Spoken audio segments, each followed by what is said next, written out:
याकूब की पत्री अध्याय 1 वचन 2 मैं पढ़ रहा हूँ, आप लोग ध्यान से सुनिए। हे मेरे भाइयों, जब तुम नाना प्रकार की परीक्षाओं में पढ़ो तो इसको पूरे आनंद की बात समझो। Hallelujah, hallelujah, hallelujah. यहाँ पर याकूब अपनी पत्री में बता रहा है कि परीक्षाओं में पढ़ो। परीक्षा और आनंद दो शब्द का इस्तेमाल किया हुआ है। परीक्षा यानी क्या? परीक्षा मतलब एग्ज़ाम, इम्तहान। ये हमारे जीवन में कब आता है? यहाँ पर इसने बता रहा है कि कोई भी नाना प्रकार की अगर कोई परीक्षा में अगर पढ़ रहे हो तो इसको पूरे आनंद की बात समझना है। परीक्षा के बारे में हम विस्तार से जानेंगे, क्योंकि परीक्षा जब बच्चा जन्म ले लेता है, जब थोड़ा होशियार हो जाता है, जानने सुनने लायक हो जाता है, उसी समय से व्यक्ति के जीवन में परीक्षाएं आना आरंभ हो जाती है। Hallelujah, hallelujah, hallelujah. ऐसा कि नहीं, जो कोई स्कूल में जाता है, पढ़ाई करता है, उसकी ही परीक्षा होती है, उसका ही इम्तहान होता है, उसका ही एग्ज़ाम होता है। प्रत्येक व्यक्ति का एग्ज़ाम होता है, परीक्षा होता है। चाहे कोई स्कूल का बच्चा हो, या कोई स्त्री हो या पुरुष हो, या कोई धर्मी हो, या कोई पापी मनुष्य हो, या कोई पुरोहित हो, कोई भी है, लेकिन परीक्षा आती है। हम देखेंगे बाइबल में, पुराने नियम में, कि परीक्षा कैसे आती है। परीक्षा बहुत महत्वपूर्ण शब्द है, और इसका घड़ी भी बहुत, जो समय होता है, बहुत महत्वपूर्ण है। आइए हम विस्तार से इसको जानेंगे। आयूब के पुराने नियम आयूब में देखेंगे। आयूब एक धर्मी व्यक्ति था परमेश्वर की नज़र में। उस देश में बहुत उसका मान सम्मान शोहरत था। परमेश्वर की नज़र में बहुत धर्मी था। उसके साथ बेटे, 3 बेटी और 3000 भेड़ बकरियाँ, 7000 भेड़ बकरियाँ और 3000 ऊँट और 500 जोड़ी बैल और 500 गदहियाँ, ऐसे करके, और दास, उसके नौकर, बहुत इत्यादि, बहुत कुछ था। बहुत अच्छा जीवन चल रहा था। लेकिन एक बार ऐसा घड़ी आया, एक बार ऐसा समय आया कि बहुत उसके जीवन में बहुत बुरा हुआ। ऐसा हुआ, एक घड़ी ऐसी आ गई, परीक्षा का समय आरंभ हुआ कि उसका जितना सब कुछ था, सब कुछ नष्ट हो गया। Hallelujah, hallelujah, hallelujah. उसके जीवन में जो भी कुछ था, सब कुछ नष्ट हो गया। शैतान ने इजाज़त लिया परमेश्वर से और उसके जीवन में उथल पुथल कर दिया। वैसे ही आज मनुष्य के जीवन में उथल पुथल मचा हुआ है। परीक्षाओं में है, नाना प्रकार की, अनेक प्रकार की परीक्षा। कैसे? जैसे उसके जीवन में था सब कुछ। एक व्यक्ति आया उसके पास, उसका एक नौकर, कहने लगा, मैं बैल को लेकर हल चला रहा था, कुछ लोग आए, तलवार से घात किए, सब लोगों को मार डाले, और जितने भी वहाँ पर जानवर वहाँ पर थे, सब कुछ लेकर चला गया। दूसरा ऐसे बता रहा था। दूसरा एक व्यक्ति आकर कहता है कि हे राजा, वहाँ पर कुछ लोग दूसरे देश के आए, हमला किए, सब तेरे दास नौकरों को मार डाले, जितने तेरे भेड़ बकरियां गदहियां जितने भी थे, सब कुछ लेकर चले गए, अकेला मैं बचा। वैसा तीसरा एक आता है, वो कहता है कि वहाँ पर भेड़ और बकरियां सब चढ़ रहे थे, और आसमान से आग गिरा और सब कुछ जलकर भस्म हो गया, सब लोग मर गए और मैं अकेला बचा। ऐसा कह रहा था। तब तक एक और व्यक्ति आता है, उसका दास आता है, कहता है कि तेरे भाई के घर पे तेरे बच्चे भोजन करने के लिए गए थे, एक बहुत तेज़ हवा चली, घर से टकराई और दीवार गिरा, उसमें सब मर गए। और वह आदमी, वह व्यक्ति आयूब, अपना कपड़ा फाड़ा, बागा अपना फाड़ा और सिर मुंडवाया और दंडवत करके ज़ोर से चिल्लाया कि हे यहोवा, ये सब तेरा था और तूने अपना ले लिया, तूने मुझे दिया और तूने ले लिया। इतना बड़ा संकट, इतनी बड़ी समस्या, परीक्षा की घड़ी, उस समय भी वह अपना हिम्मत नहीं छोड़ा। Hallelujah, hallelujah, hallelujah. मेरे प्यारे भाई और बहनों, बताइए कि अगर जिस व्यक्ति का पूरा घर, पूरा प्रॉपर्टी अगर लूट जाए तो वो कैसा रहेगा, उसके दिल पर क्या बीतेगी। ऐसी परीक्षा में वो स्थिर रहा, लेकिन ऐसा होने के बाद फिर शैतान ने उसके ऊपर दोबारा हमला किया। दोबारा परीक्षा की घड़ी आई। परमेश्वर से इजाज़त लेकर उसके पास आया और सर के चोटी से लेकर पैर के तलवे तक उसने परमेश्वर के इजाज़त के अनुसार पूरे शरीर में फोड़े डाला। फोड़ा हो गया, जख्म हो गया, मांस उसका सड़ गया, मवास बना। उसके बाद भी एक बचा उसकी पत्नी आकर के कहती है, परमेश्वर को तू बुरा भला क्यों नहीं बोलता है। शैतान ने उसको इस्तेमाल किया। फिर भी वो धर्मी व्यक्ति कहता है अपनी पत्नी को, तू पागल औरतों की तरह क्यों बोल रही है, मूढ़ औरत, मूढ़ स्त्री की तरह क्यों बातें कर रही है। परमेश्वर ने जो सुख दिया था, जो जितना भी दौलत दिया था, तो हम अच्छा थे और उसको हम अच्छा कहें, और जब दुख का समय आया तो हम उसको कैसे उल्टा शब्द बोले, उसको कुछ शब्द बोले, बुरा भला कहें। वो स्थिर रहा। बीच में बहुत समय ऐसा चलता गया। प्रभु में वो बना रहा, परमेश्वर की निंदा नहीं, परमेश्वर की आराधना उपासना करता गया। और एक दिन ऐसा आया, परमेश्वर उस परीक्षा से उसे मुक्त किया और जितना भी उसके पास पहले की दौलत थी उससे डबल उसका दौलत दिया। उस समय का दौलत यही जानवर, भेड़, बकरी, गाय जो भी थे, यही सब दौलत था। परमेश्वर ने उसको डबल दिया, आशीषित किया। और 10 बच्चे मर गए थे, परमेश्वर ने उसे 10 बच्चे वापस दिए। और जो 3 लड़कियां जो परमेश्वर ने दिया, उस देश में उतना सुंदर कोई नहीं था। Hallelujah, hallelujah, hallelujah. मेरे प्यारे भाई और बहनों, ये तो एक धर्मी व्यक्ति की परीक्षा और उसका वो घड़ी था, उस समय था। अब आते हैं लाजर, बीमार लाजर की तरफ। आपके जीवन में दुख है, तकलीफ है, बंधन है, बीमारी है, कर्ज है, निसंतान है, ये सब परीक्षा ही है। लेकिन इसमें घबराइए नहीं, क्योंकि परीक्षा में वही लोग डरते हैं जो किसी का सहारा नहीं होता है। जैसे स्कूल में बच्चे पढ़ाई लिखाई नहीं करते हैं, परीक्षा के समय आने पर घबरा जाते हैं कि अब क्या होगा, फेल हो जाते हैं, उनका कोई मान नहीं, कोई इज्जत नहीं, जो आगे का उन्नति और प्रगति रुक जाता है। और जो बच्चा पढ़ाई करता है, स्कूल में अच्छी प्रोग्रेस करता है, वो पढ़ाई के कारण उसको मालूम है कि हमें क्या करना है, एग्ज़ाम हमारे लिए ज़रूरी है, एग्ज़ाम हमारा आने के बाद तब हम क्या करेंगे, हमारा उन्नति होगा, इस क्लास को छोड़कर हम ऊपर के दर्जे में जाएंगे, ऊपरी क्लास में जाएंगे। हालेलुया। वैसे ही मनुष्य के जीवन में जब दुख, तकलीफ और बंधन, बीमारी, समस्या, अंधकार आता है, जो परमेश्वर का हाथ थाम लेता है, जो यीशु मसीह का हाथ थाम लेता है, वो निर्भय और निडर रहता है। Hallelujah, hallelujah, hallelujah. हम दूसरी घटना देखेंगे नए नियम में। लूका रचित सुसमाचार अध्याय 16 में एक घटना लिखा हुआ है। एक धनी व्यक्ति और लाजर नाम का एक कंगाल व्यक्ति है। उसके शरीर में पूरे जख्म थे, पूरा घाव था, और उस धनी आदमी के चौखट पर बैठाया जाता था। उस धनी आदमी के घर से जो खाना बचता था वो खाता था, जीवन निर्वाह करता था। उसके बाद उसके शरीर में इतनी दुर्बलता, इतनी कमजोरी थी, मेरे प्यारे भाई और बहनों, इतना वो बीमार था कि अपने शरीर की रखवाली भी नहीं कर सकता था, सुरक्षा नहीं कर पाता था। कुत्ते आकर उसके जख्म को, उसके घाव को चाटते थे।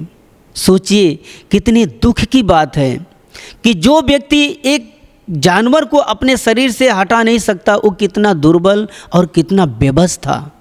लेकिन क्या हुआ, एक समय ऐसा आया कि जब उसकी आत्मा जब शरीर से निकली तो स्वर्गदूत आकर उस आत्मा को अब्राहम की गोद में ले जाकर बैठा दिए। Hallelujah, hallelujah, hallelujah. मेरे प्यारे भाई और बहनों, आयूब के जीवन में भी परीक्षा थी। वो आनंदित था इसलिए उसके ऊपर परमेश्वर का अनुग्रह हुआ। धनी व्यक्ति के जीवन में भी परीक्षा आई, लेकिन वो अनजान था, उसका नतीजा बुरा हुआ। उसका जब मृत्यु हुआ, जब वो मर गया तो उसकी आत्मा नरक में पहुंची और उसी के डेवड़ी पर, उसी के चौखट पर एक निर्धन व्यक्ति लाजर, गरीब, कंगाल, जो लाचार और बेबस था, उसके चौखट पे बैठता था, उसका जूठन खाता था। लेकिन एक समय ऐसा आया, वो भी परीक्षा में ही उसका जीवन था। लेकिन परीक्षा खत्म होने के बाद जब उसकी आत्मा निकली, अब्राहम की गोद में गई, यानी स्वर्ग में गई। मेरे प्यारे भाई और बहनों, आप दुखी हैं, परेशान हैं, कर्ज में हैं, बेघर हैं, बेरोजगार हैं, घर में झगड़े हैं, क्लेश है, संकट है, दर्द और पीड़ा है, इससे मत घबराइए। क्योंकि अगर इंसान के जीवन में परीक्षा अगर आती है तो शैतान का पहला हमला होता है, वह निराशा डालता है इंसान के अंदर। वो निराशा ऐसा होता है कि उसमें से निकलने का कोई उम्मीद नहीं, बस ख़त्म। आप बीमार हैं, परेशान हैं, लेकिन आज आप यीशु के पास हैं, यीशु के हाथ को थामे हुए हैं, अपना जीवन यीशु के हाथ में समर्पित किए हैं। डरने की कोई बात नहीं। वो परमेश्वर हमें परीक्षा में पढ़ने नहीं देगा उतना कि जितना हमारे सहने से बाहर होगा। Hallelujah, hallelujah, hallelujah, hallelujah. एक उदाहरण हम देते हैं। आपके घर में खाना बनता होगा, हर मनुष्य के घर में खाना बनता है और सबको भोजन की ज़रूरत है। लेकिन इस उदाहरण से समझाने में आसान तरीका है। ऐसा कि जब घर में अगर आपके खाना बन रहा है, बनाने वाली या कोई बहन होगी या आप खुद होंगे खाना बनाते हैं, चावल पकाने के समय जब चावल को पानी में धोकर टोप में डालकर जब चूल्हे के ऊपर रखते हैं, आग नहीं उस पर चूल्हे के जलाएंगे तो क्या चावल बन सकता है? या टोप में या कोई बर्तन में चावल को धो करके इसे बाहर अगर ऐसे रख दिया जाए तो क्या चावल पक सकता है? नहीं। उस चावल को अच्छे से पानी में धोकर टोप में लेकर चूल्हे पर रखते हैं और उसको गैस जलाकर आग उसका तेज करते हैं। आग जब जलने लगता है तो पानी गर्म होकर उबलता है तो चावल उसमें उबलने लगता है। आप उसको देखते हैं बड़े ध्यान से, चावल उबल रहा है। ज़्यादा अगर तेज़ आग हो गई तो बहुत ज़्यादा जंप करने लगता है चावल और पानी, उसमें से कुछ दाना बर्तन से बाहर गिरने लगता है, आपको मोह लगने लगता है, अरे चावल बाहर जा रहा है। क्या करते हैं? पानी कम करते हैं, ज़्यादा रहता है, या तो उस आग को कम करते हैं और देखते रहते हैं चावल पका कि नहीं। बार बार बीच में उसको हाथ लगाकर चेक करते हैं। जब हो जाता है, चावल तैयार हो जाता है, उसको फटाक से आप क्या करते हैं कि चूल्हा बंद करके बर्तन को बाहर रखते हैं और फिर उसे खाने के लिए थाली में बाहर निकालते हैं, उसे अपने अंदर ग्रहण करते हैं। Hallelujah, hallelujah, hallelujah. ठीक उसी प्रकार मनुष्य का जीवन है। हम और आप हैं, हमारे अंदर एक आत्मा है, वो चावल रूपी है। जो हमारा शरीर एक टोप है, ये दुनिया एक चूल्हे के समान है, जलती हुई चूल्हे के समान। परमेश्वर हमारा रखवाला है, वो हमें परखता है, हमें देखता है उस चावल की तरह। जैसे हम उस चावल की तरह हम पकते हैं, जब हमारे जीवन में दुख, दर्द, बीमारी, परेशानी, संकट, अनेक प्रकार के परीक्षाएं जब आती है तो वो परमेश्वर हमें उस परीक्षा में रहने के लिए स्थिर करता है। और हमें क्या करना चाहिए कि हम परमेश्वर के नाम को अपने मुंह में जपते रहें और उस समय परमेश्वर से यही कहें कि परमेश्वर हमारे इस दुख में तू हमारे साथ है, हमें ताकत और बल दे कि मैं इस दुख में, इस कठिन समय में, इस कठिन परिस्थिति में हम सहन कर पाएँ। और वो परमेश्वर हमें सहन शक्ति देता है, बर्दाश्त करने की क्षमता देता है, हमें उससे बाहर निकालता है।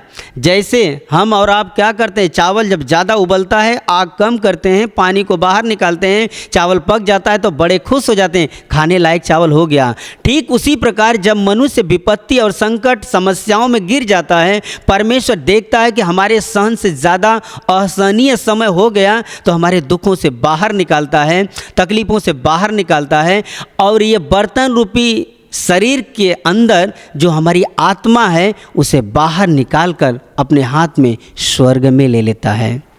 Hallelujah, hallelujah, hallelujah. इस संसार में भुगतने नहीं देता है, इस संसार में हमें दुखों में तड़पने नहीं देता है। वो जान जाता है हमारी तैयारी हो गई है। यानी परीक्षा में पढ़ना, तैयारी करना हमारी उन्नति और प्रगति है। जो हमारा परमेश्वर जिंदा खुदा है, हमारा जिंदा बाप है, वो जो माँ के गर्भ से लेके इस समय तक जो संभाला है, हमें वो अकेला और अनाथ नहीं छोड़ेगा। हमारे हाथ को थाम कर, हमारे हाथ को थाम कर आगे आगे चलेगा, हमें दुखों से बाहर निकालेगा। मेरे प्यारे भाई और बहनों, आप निराश मत होइए। आप दुखी हैं, परेशान हैं, बीमार हैं, लेकिन आप एक आशा रखिए कि हमारा परमेश्वर, हमारा प्रभु हमारे लिए अपने जान को सलीब पर दिया। हमें बचाने वाला हमारे साथ है, हमारी आत्मा को बचाएगा, हमारे शरीर को बचाएगा, क्योंकि ये शरीर मायने नहीं, हमारी आत्मा मायने रखती है जो परमेश्वर के साथ अनंत काल तक रहने वाली है। Hallelujah, hallelujah, hallelujah.